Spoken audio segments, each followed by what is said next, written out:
E aí pessoal, eu sou o dono do canal Gatão Gamer e eu vou fazer hoje o tutorial de uma lareira automática, igual essa daqui.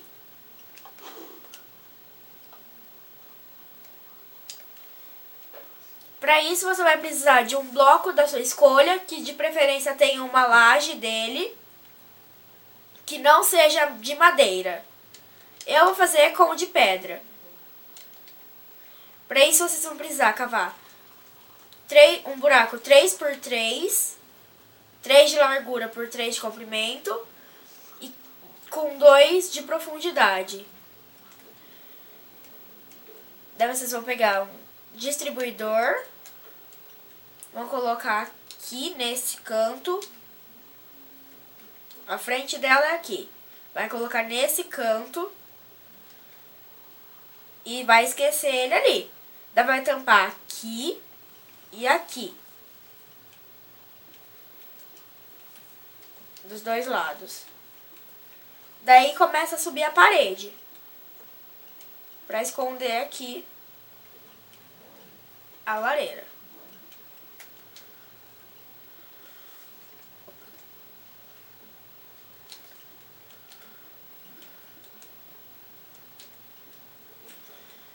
Daí depois que vocês fizerem 2 blocos de altura, vocês vão colocar uma laje em cima de cada um, para fazer um teto, como se fosse um teto.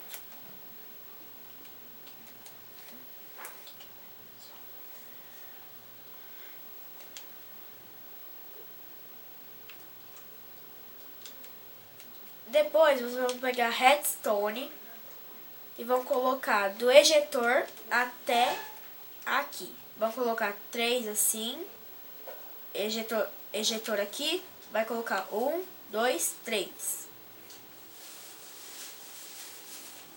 E coloca uma escadinha aqui, onde seria o quarto.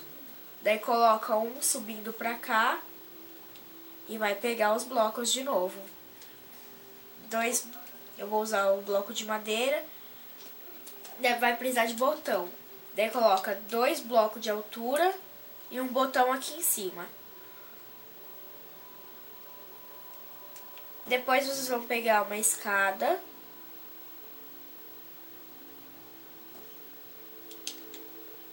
Vão colocar uma aqui e uma aqui já, porque ela não corta o circuito redstone.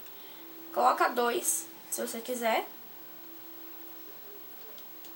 Daí vocês vão pegar madeira e vão colocar aqui em cima. Daí depois vocês vão tampar aqui, fazer o chão, né?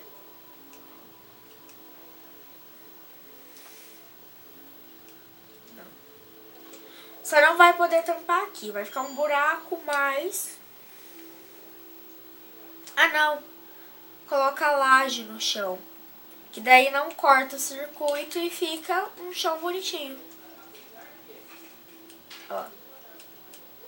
Sim, não vai cortar o circuito de vocês.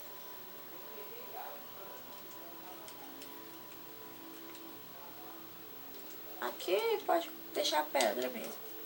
Só que daí só no chão vocês fazem isso. Daí não vai cortar o circuito. Daí vocês vêm e no ejetor ou distribuidor, você escolhe o jeito que você vai falar. Você coloca 9 packs, que vai dar o total da barrinha que você tem no seu inventário, dentro dele. Também vai preencher tudo. Daí você coloca a madeira aqui para tampar e acende. Tum. Alguma dúvida? Espero que não. Mas se tiver, deixa nos comentários e não esquece, like no vídeo.